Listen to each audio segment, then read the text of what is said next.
Actually, let me get this microphone actually into position. There we go. There we go. That should be more like the right audio levels. Now where were we last time? Uh, Apologies for my unpreparedness.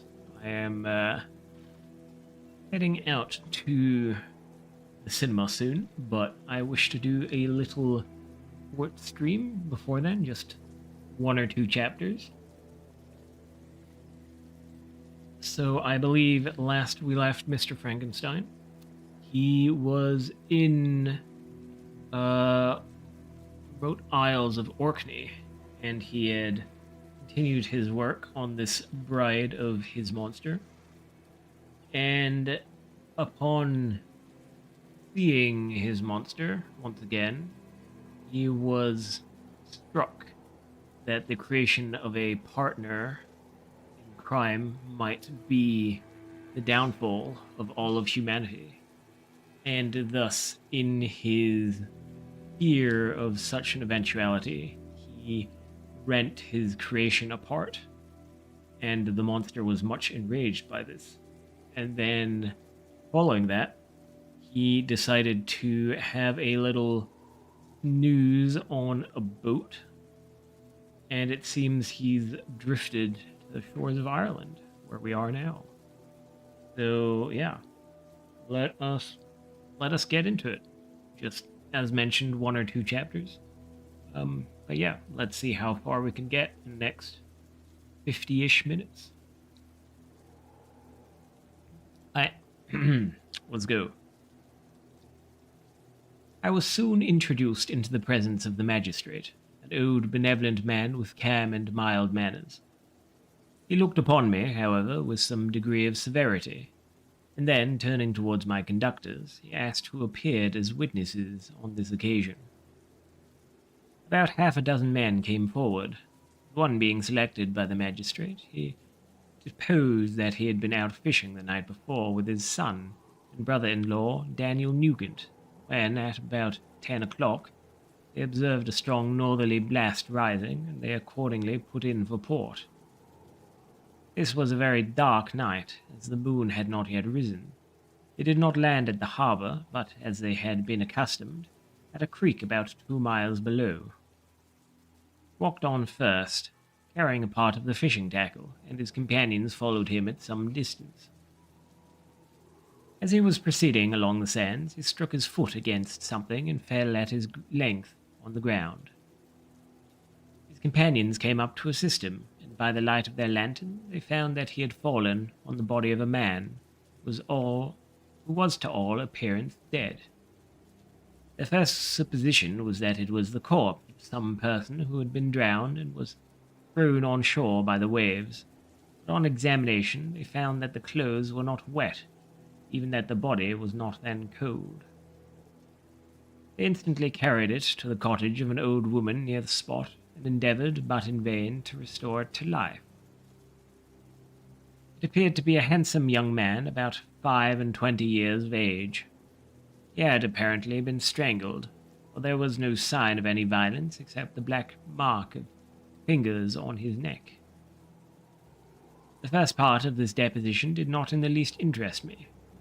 When the mark of the fingers was mentioned, I remembered the murder of my brother, and felt myself extremely agitated. My limbs trembled, and a mist came over my eyes, which obliged me to lean on a chair for support. The magistrate observed me with a keen eye, and of course drew an unfavourable augury from my manner. The son confirmed his father's account, but when Daniel Nugent was called, he swore positively that just before the fall of his companion he saw a boat with a single man in it, a short distance from the shore.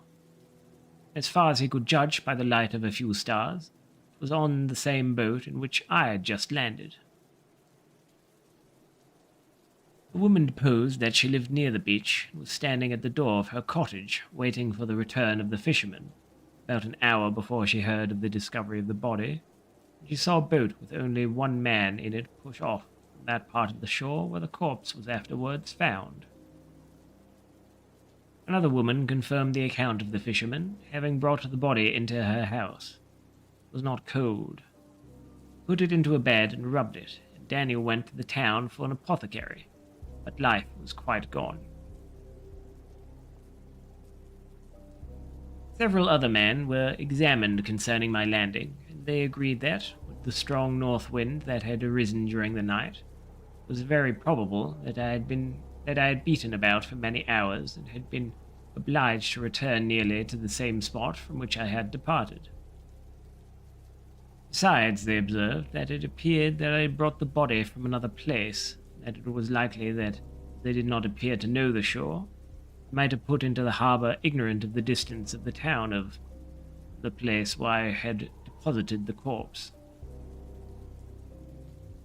Mr. Kerwin, on hearing this evidence, desired that I should be taken into the room where the body lay for interment, that it might be observed what effect the sight of it would produce upon me. This idea was probably suggested by the extreme agitation I had exhibited when the mode of the murder had been described. I was accordingly conducted, by the magistrate and several other persons, to the inn. I could not help being struck by the strange coincidences that had taken place during this eventful night, but knowing that I had been conversing with several persons in the island I had inhabited about the time that the body had been found, I was perfectly tranquil as to the consequences of the affair. I entered the room where the corpse lay, and was led up to the coffin. How can I describe my sensations on beholding it? I feel yet parched with horror, nor can I reflect on that terrible moment without shuddering and agony. The examination, the presence of the magistrate and witnesses, passed like a dream from my memory when I saw the lifeless form of Henley Clerval stretched before me. I gasped for breath. Throwing myself on the body, I exclaimed, "Have my murderous machinations deprived you also, my dearest Henry, of life? 2 I have already destroyed. Other victims await their destiny. But you, Clerval, my friend, my benefactor." The human frame could no longer support the agonies that I endured. I was carried out of the room in strong convulsions. A fever succeeded to this. I lay for 2 months on the point of death. My ravings, as I afterwards heard, were frightful. I called myself the murderer of William, of Justine, and of Clerval. Sometimes I entreated my attendants to assist me in the destruction of the fiend by whom I was tormented. At others, I felt the fingers of the monster already grasping my neck, screamed aloud with agony and terror. Fortunately, as I spoke my native language, Mr. Kerwin alone understood me, but my gestures and bitter cries were sufficient to affright the other witnesses. Why did I not die? More miserable than man ever was before, why did I not sink into forgetfulness and rest? Death snatches away many blooming children, the only hopes of their doting parents. How many brides and youthful lovers have been one day in the bloom of health and hope, the next a prey for worms and the decay of the tomb? Of what materials was I made that I could thus resist so many shocks, which, like the turning of the wheel, continually renewed the torture? But I was doomed to live, and in 2 months found myself as awaking from a dream in a prison, stretched on a wretched bed, surrounded by jailers, turnkeys, boats, and all the miserable apparatus of a dungeon. It was morning. I remember when I thus awoke to understanding. I had forgotten the particulars of what had happened, and only felt as if some great misfortune had suddenly overwhelmed me. When I looked round and saw the barred windows and the squalidness of the room in which I was, all flashed across my memory, and I groaned bitterly. This sound disturbed an old woman who was sleeping in a chair beside me. She was a hired nurse, the wife of one of the turnkeys, and her countenance expressed all those bad qualities which often characterize that class. The lines of her face were harsh and rude, like that of persons accustomed to see without sympathizing in sights of misery. Her tone expressed her entire indifference. She addressed me in English. The voice struck me as one that I had heard during my sufferings. "Are you better now, sir?" said she. I replied in the same language, with a feeble voice. "I believe I am, but if it be all true, if indeed I did not dream, I'm sorry that I'm still alive to feel this misery and horror." "For that matter," replied the old woman, "you mean about the gentleman that you murdered. I believe that it were better for you if you were dead, for I fancy it will go hard with you. However, that's none of my business. I'm sent to nurse you and get you well. I do my duty with safe conscience. It were well if everybody did the same." I turned with loathing from the woman who could utter so unfeeling a speech to a person just saved, on the very edge of death. But I felt languid and unable to reflect on all that had passed. The whole series of my life appeared to me as a dream. I sometimes doubted if indeed it were all true, but never presented itself to my mind with the force of reality. As the images that floated before me became more distinct, I grew feverish. A darkness pressed around me. No one was near me who soothed me with the gentle voice of love. No dear hand supported me. The physician came and prescribed medicine, and the old woman prepared them for me. But utter carelessness was visible in the first. The expression of brutality was strongly marked in the visage of the second. Who could be interested in the fate of a murderer but the hangman who would gain his fee? These were my first reflections, but I soon learned that Mr. Kerwin had shown me extreme kindness. He had caused the best room in the prison to be prepared for me. Wretched indeed was the best. And it was he who had provided a physician and a nurse. It is true, he seldom came to see me, although he ardently desired to relieve the sufferings of every human creature. He did not wish to be present at the agonies and miserable ravings of a murderer. He came, therefore, sometimes to see that I was not neglected, but his visits were short and with long intervals. One day, while I was gradually recovering, I was seated in a chair, my eyes half open, my cheeks livid like those in death. I was overcome by gloom and misery, and often reflected I had better seek death than desire to remain in a world which to me was replete with wretchedness. One time I considered whether I should not declare myself guilty and suffer the penalty of the law, less innocent than poor Justine had been. Such were my thoughts when the door of my apartment was opened and Mr. Kerwin entered. His countenance expressed sympathy and compassion. He drew a chair close to mine and addressed me in French. "I fear that this place is very shocking to you. Can I do anything to make you more comfortable?" "I thank you, but all that you mention is nothing to me. On the whole earth there is no comfort which I am capable of receiving. I know that the sympathy of a stranger can be but of little relief to one borne down as you are by so strange a misfortune. But you will, I hope, soon quit this melancholy abode, for doubtless evidence can easily be brought to free you from the criminal charge." "That is my least concern. I am, by a course of strange events, become the most miserable of mortals. Persecuted and tortured as I am and have been, can death be any evil to me?"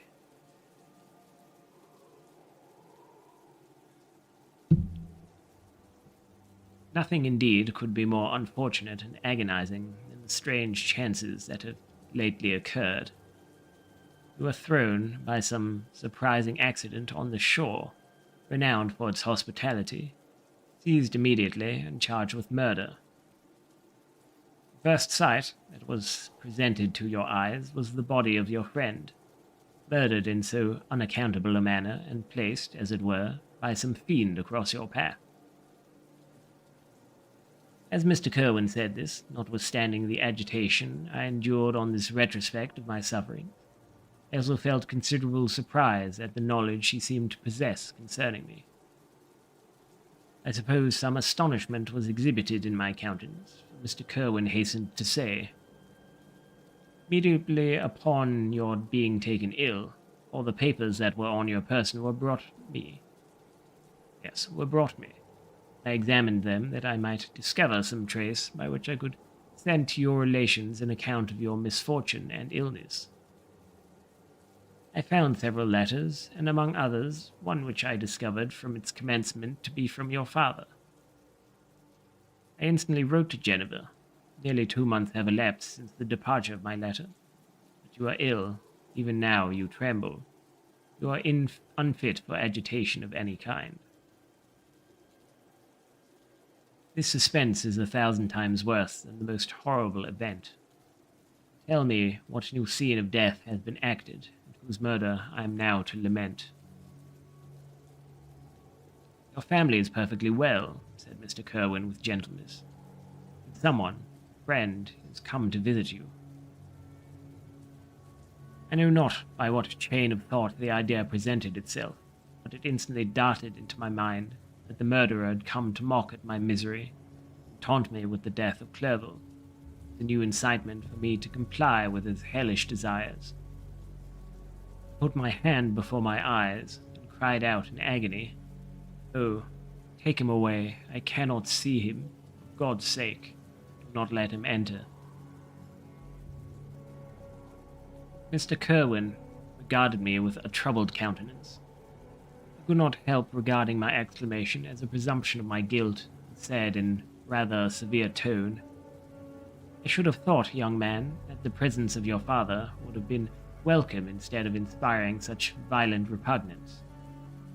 "My father!" cried I, till every feature and every muscle was relaxed from anguish to pleasure. "Is my father indeed come? How kind, how very kind! But where is he? Why does he not hasten to me?" My change of manner surprised and pleased the magistrate. Perhaps he thought that my former exclamation was a momentary return of delirium. Now he instantly resumed his former benevolence. He rose and quitted the room with my nurse, and in a moment my father entered it. Nothing at this moment could have given me greater pleasure than the arrival of my father. I stretched out my hand to him and cried, "Are you then safe, and Elizabeth, and Ernest?" My father calmed me with assurances of their welfare, and endeavored, by dwelling on these subjects so interesting to my heart, to raise my desponding spirits. But he soon felt that a prison cannot be the abode of cheerfulness. "What a place is this that you inhabit, my son?" said he, looking mournfully at the barred windows and wretched appearance of the room. "You traveled to seek happiness, but a fatality seems to pursue you, and poor Clerval." The name of my unfortunate and murdered friend was an agitation too great to be endured in my weak state. I shed tears. "Alas, yes, my father," replied I. "Some destiny of the most horrible kind hangs over me, and I must live to fulfill it, or surely I should have died on the coffin of Henry."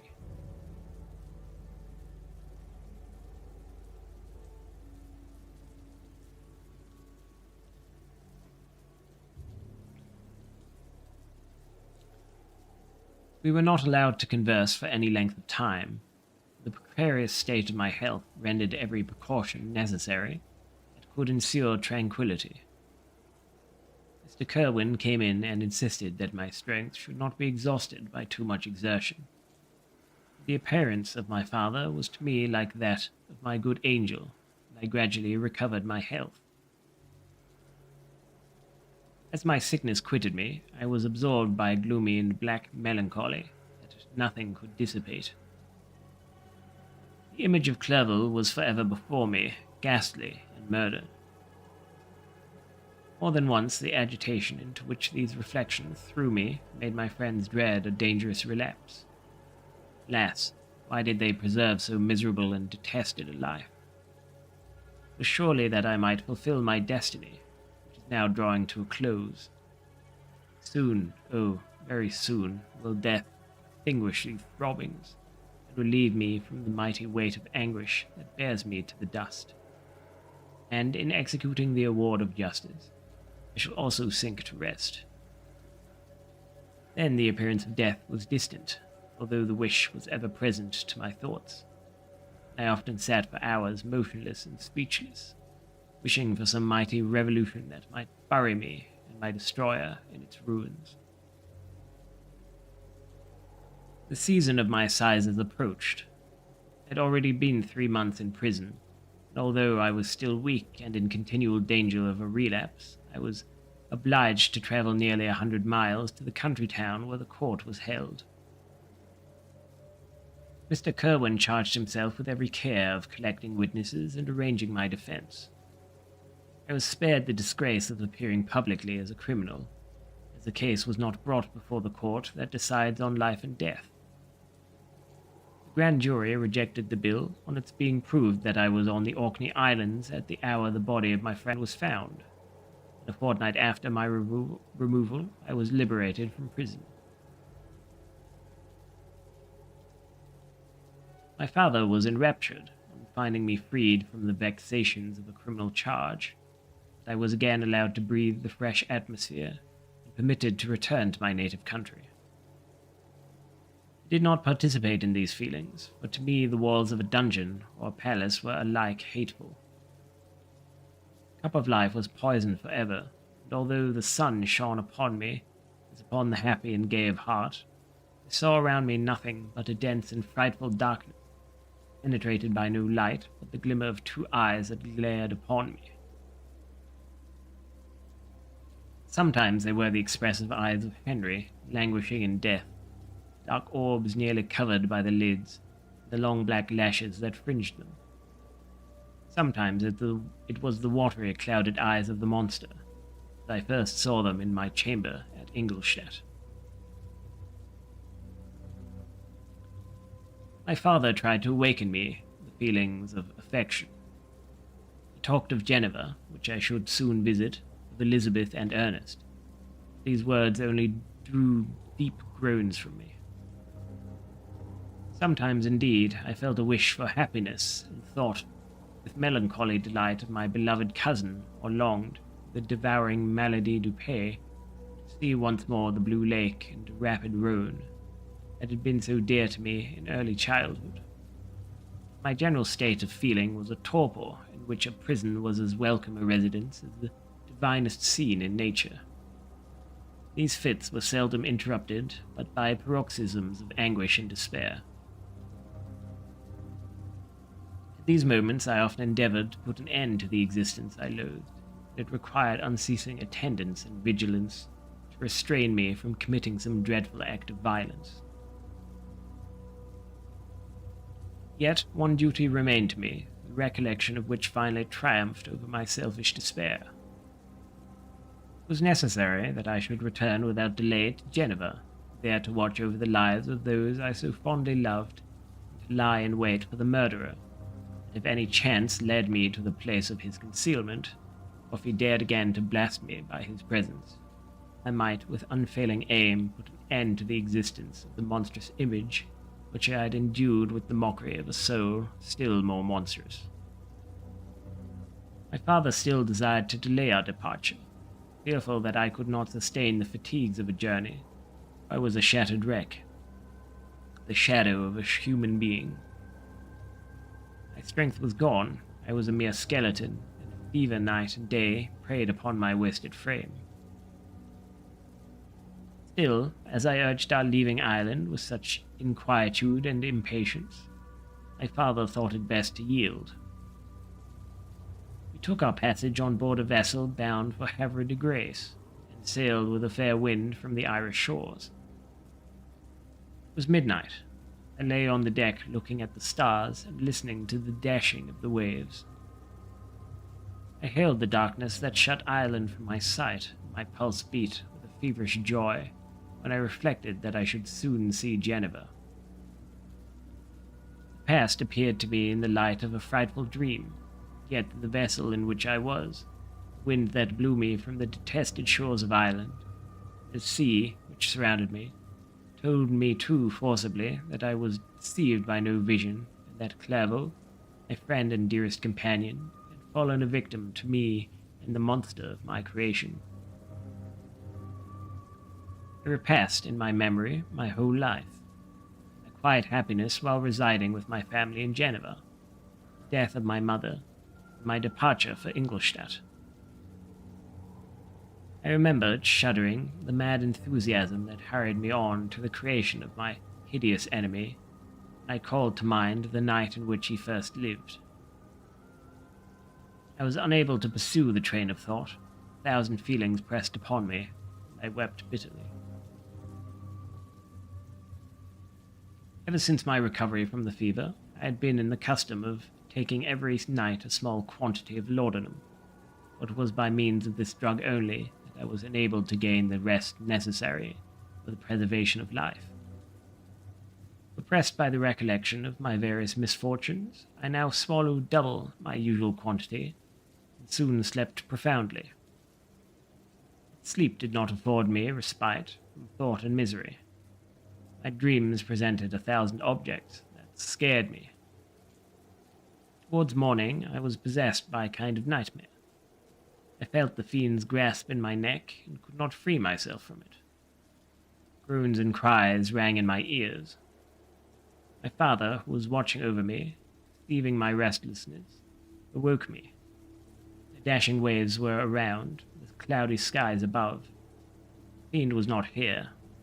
Sense of security, feeling that a truce was established between the present hour and the irresistible, disastrous future, imparted to me a kind of calm forgetfulness, which the human mind is by its structure peculiarly susceptible. I have time. It's a longish chapter, but I have what? 25 minutes? Could be just... yeah, that should be enough. Okay, let's go. Wait, let me take a sip first.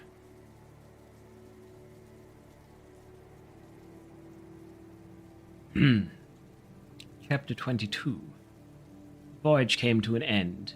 We landed and proceeded to Paris. Soon found that I had overtaxed my strength, and that I must repose before I could continue my journey. My father's care and attentions were indefatigable, but he did not know the origin of my sufferings, and sought erroneous methods to remedy the incurable ill. He wished me to seek amusement in society. I abhorred the face of man. Oh, not abhorred. They were my brethren, my fellow beings. I felt attracted even to the most repulsive among them, as to creatures of an angelic nature and celestial mechanism. But I felt that I had no right to share their intercourse. I had unchained an enemy among them whose joy it was to shed their blood and to revel in their groans. How they would, each and all, abhor me and hunt me from the world, if they know my unhallowed acts and the crimes which they source in me. My father yielded at length to my desire to avoid society, and strove by various arguments to banish my despair. Sometimes he thought that I felt deeply the degradation of being obliged to answer a charge of murder, and he endeavored to prove to me the futility of pride. "Alas, my father," said I, "how little do you know me. Human beings, their feelings and passions, would indeed be degraded if such a wretch as I felt pride. Justine, poor unhappy Justine, was as innocent as I. She suffered the same charge.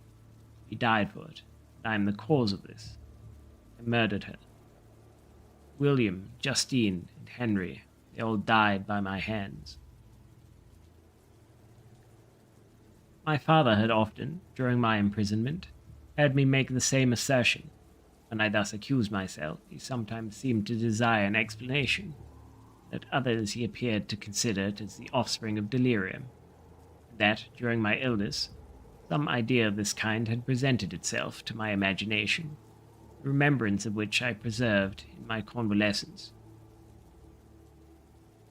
I avoided explanation and maintained a continual silence concerning the wretch I had created.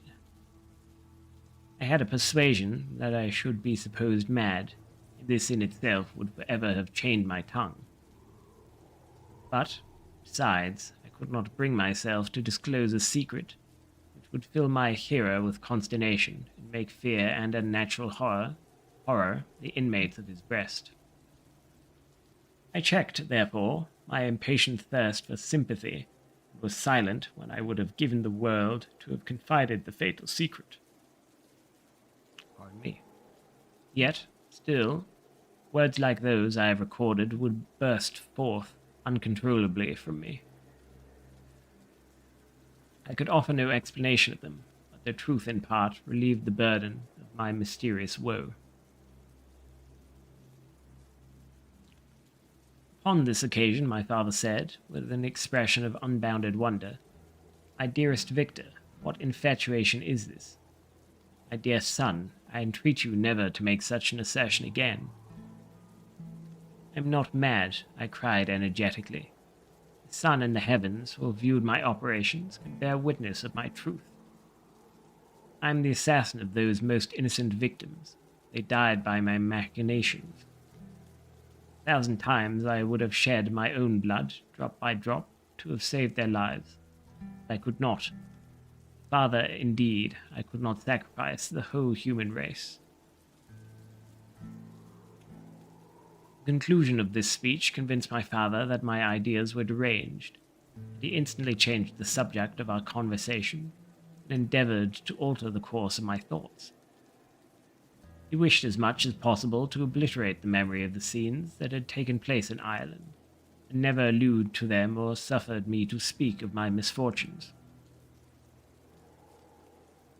As time passed away, I became more calm. Misery had a dwelling in my heart, but I no longer talked in the same incoherent manner of my own crimes. Sufficient for me was the consciousness of them. By the utmost self-violence, I curbed the imperious voice of wretchedness, which sometimes desired to declare itself to the whole world. My manners were calmer and more composed than they had ever been since my journey to the Sea of Ice.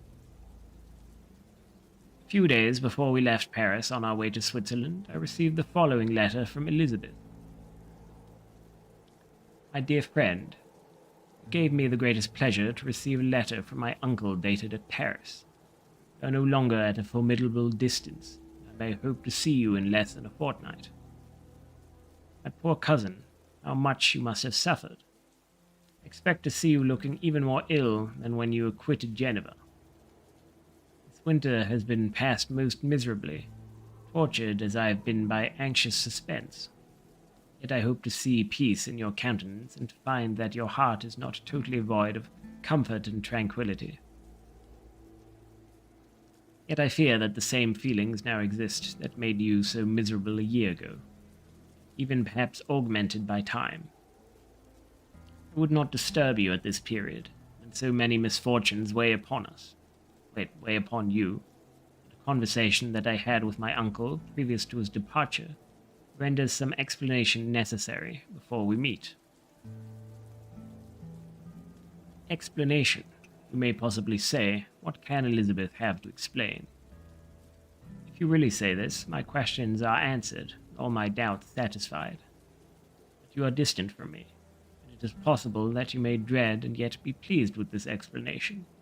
And in a probability of this being the case, I dare not any longer postpone writing what, during your absence, I have often wished to express to you, but have never had the courage to begin. You well know, Victor, that our union has been the favorite plan of your parents ever since our infancy. We were told this when young, and taught to look forward to it as an event that would certainly take place. We were affectionate playfellows during childhood, and, I believe, dear and valued friends to one another as we grew older. But, as brother and sister often entertain a lively affection towards each other without desiring a more intimate union, may not such also be our case? Tell me, dearest Victor, answer me. I conjure you by our mutual happiness with simple truth. Do you not love another? You have traveled, you have spent several years of your life at Ingolstadt. I confess to you, my friend, that when I saw you last autumn so unhappy, flying to solitude from your society of every creature, I could not help supposing that you might regret our connection, and believe yourself bound in honor to fulfill the wishes of your parents, although they opposed themselves to your inclinations. But this is false reasoning. I confess to you, my friend, that I love you, and that in my airy dreams of futurity you have been my constant friend and companion. But it is your happiness I desire as well as my own, when I declare to you that our marriage would render me eternally miserable, unless it were the dictate of your own free choice. Even now I weep to think that, borne down as you are by the cruelest misfortunes, you may stifle, by the word honor, all hope of that love and happiness which would alone restore you to yourself. I, who have so disinterested an affection for you, may increase your miseries tenfold by being an obstacle to your wishes. Ah, Victor, be assured that your cousin and playmate has too sincere love for you not to be made miserable by this supposition. Be happy, my friend, and if you obey me in this one request, remain satisfied that nothing on earth will have the power to interrupt my tranquillity. Do not let this letter disturb you. Do not answer tomorrow or the next day, or even until you come, if it will give you pain. My uncle will send me news of your health, if I see but one smile on your lips when we meet. Occasioned by this or any other exertion of mine, I shall need no other happiness. From Elizabeth Lavenza.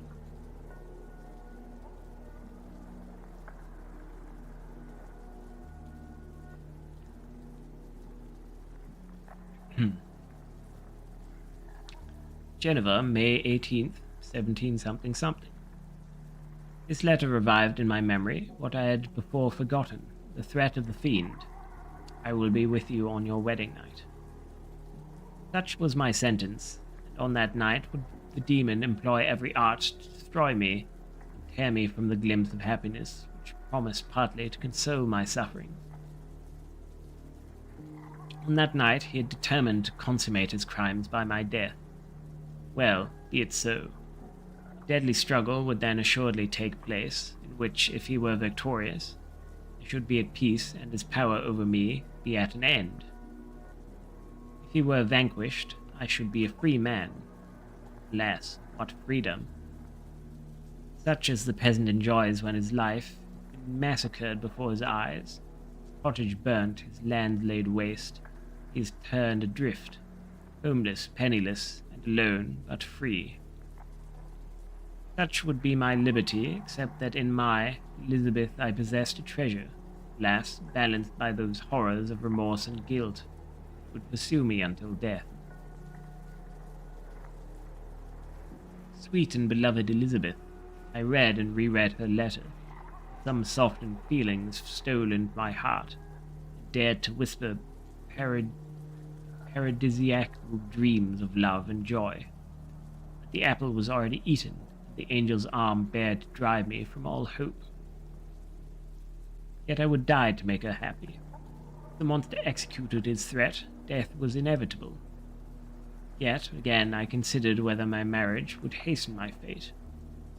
My destruction might indeed arrive a few months sooner, if my torturer should suspect that I postponed it, influenced by his menaces, would surely find other and perhaps more dreadful means of revenge. He had vowed to be with me on my wedding night, yet he did not consider that threat as binding him to peace in the meantime, as if to show me that he was not vowed to be with me. As if to show me that he was not yet satiated with blood, he'd murdered Clerval immediately after the enunciation of his threats. I resolved, therefore, that if my immediate union with my cousin would conduce either to hers or my father's happiness, My adversary's designs against my life should not retard it a single hour. In this state of mind, I wrote to Elizabeth. My letter was calm and affectionate. I fear, my beloved girl, I said, little happiness remains for us on earth. Yet all that I may one day enjoy is centered on you. Chase away your idle fears. To you alone do I consecrate my life and my endeavors for contentment. I have one secret, Elizabeth, a dreadful one. When revealed to you, it will chill your frame with horror. Then, far from being surprised at my misery, you will only wonder that I survive what I have endured. I will confide this tale of misery and terror to you the day after our marriage shall take place. For, my sweet cousin, there must be perfect confidence between us. But until then, I conjure you, do not mention or allude to it. This I most earnestly entreat. I know you will comply. In about a week after the arrival of Elizabeth's letter, we returned to Geneva. The sweet girl welcomed me with warm affection, yet tears were in her eyes as she beheld my emaciated frame and feverish cheeks. I saw a change in her also. She was thinner and had lost much of that heavenly vivacity that had before charmed me. But her gentleness and soft looks of compassion made her a more fit companion for one blasted and miserable as I was. Tranquillity, which I now enjoyed, did not endure. Memory brought madness with it. When I thought of what had passed, a real insanity possessed me. Sometimes I was furious and burned with rage, sometimes low and despondent. I neither spoke nor looked at anyone, but sat motionless, bewildered by the multitude of miseries that overcame me. Elizabeth alone had the power to draw me from these fits. A gentle voice would soothe me when transported by passion, and inspire me with human feelings when sunk in torpor.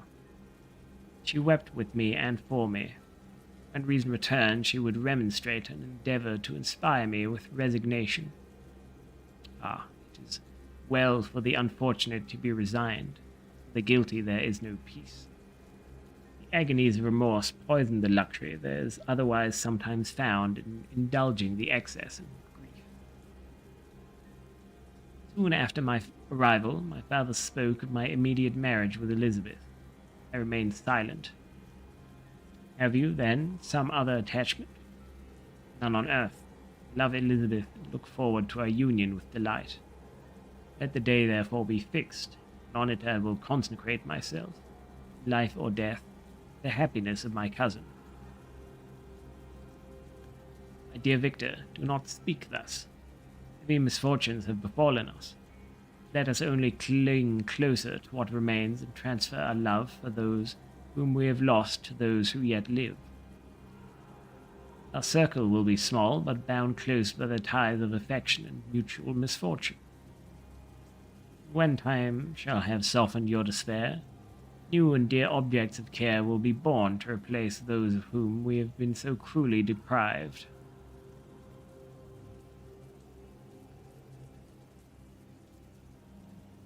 Such were the lessons of my father. To me, the remembrance of the threat returned.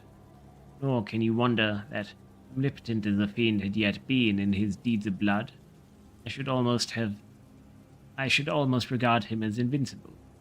That when he had pronounced the words, "I shall be with you on your wedding night," should regard the threatened fate as unavoidable. But death was no evil to me. The loss of Elizabeth were balanced with it. I therefore, with a contented and even cheerful countenance, agreed with my father that if my cousin would consent, the ceremony should take place in 10 days, and thus put, as I imagined, the seal to my fate. Great God! If, for one instant, I had thought what might be the hellish intention of my fiendish adversary, I would rather have banished myself forever from my native country, wandered a friendless outcast over the earth, and have consented to this miserable marriage. But, as if possessed by magic powers, the monster had blinded me to his real intention. When I thought that I had prepared only my own death, I hastened that of a far dearer victim. As the period fixed for our marriage drew closer, whether from cowardice or prophetic feeling, I felt my heart sink within me. But I concealed my feelings by an appearance of hilarity that brought smiles and joy to the countenance of my father, but hardly deceived the ever watchful and nice eye of Elizabeth. She looked forward to our union with placid contentment, not unmingled with a little fear, which past misfortunes had impressed. That what now appeared certain and tangible happiness might soon dissipate into an airy dream, leave no trace but deep and everlasting regret. Preparations were made for the event, congratulatory visits were received, and all wore a smiling appearance. I shut up, as well as I could, in my own heart, the anxiety that preyed there, entered with seeming earnestness into the plans of my father, although they might only serve as the decorations of my tragedy. Through my father's exertions, a part of the inheritance of Elizabeth had been restored to her by the Austrian government.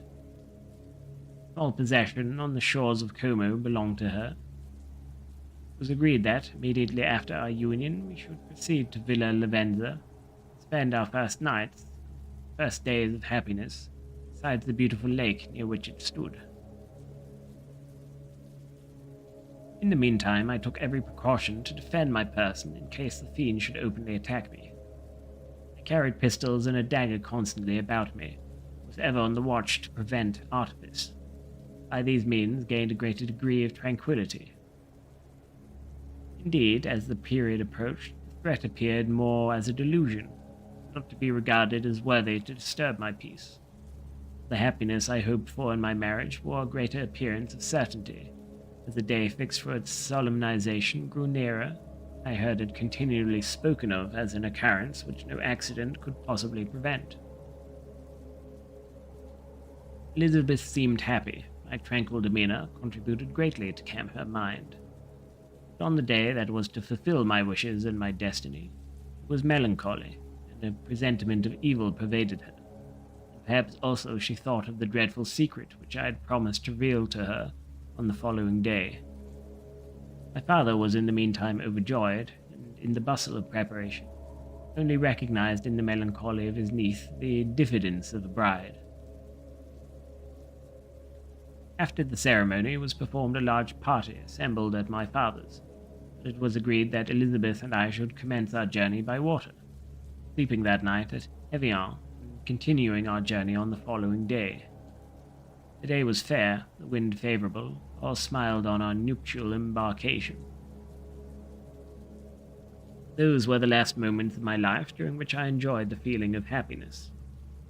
We passed rapidly along. The sun was hot, but we were sheltered from its rays by a kind of canopy while we enjoyed the beauty of the scene, sometimes on one side of the lake, where we saw Mont Saleve, pleasant banks of Montalegre, and at a distance, surmounting all, the beautiful Mont Blanc, the assemblage of snowy mountains that in vain endeavored to emulate her.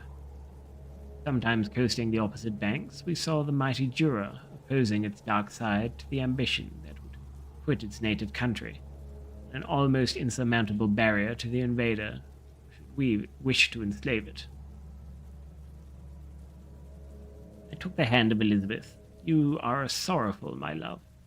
If you knew what I have suffered, and what I may yet endure, you would endeavor to let me taste the quiet and freedom from despair that this one day at least permits me to enjoy." "Be happy, my dear Victor," replied Elizabeth. "There is, I hope, nothing to distress you. Be assured that if a lively joy is not painted in my face, my heart is contented. Something whispers to me not to depend too much on the prospect that is opened for us. I would not listen to such a sinister voice.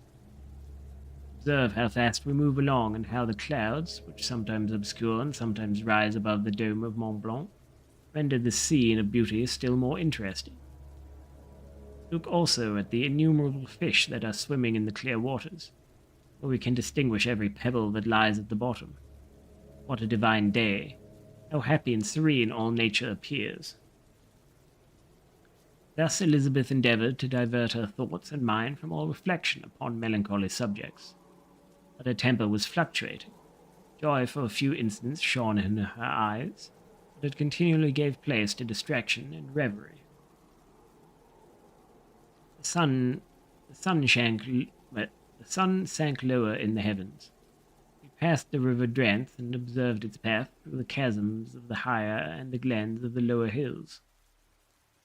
The Alps were The Alps here come closer to the lake. We approached the amphitheatre of mountains which forms its eastern boundary.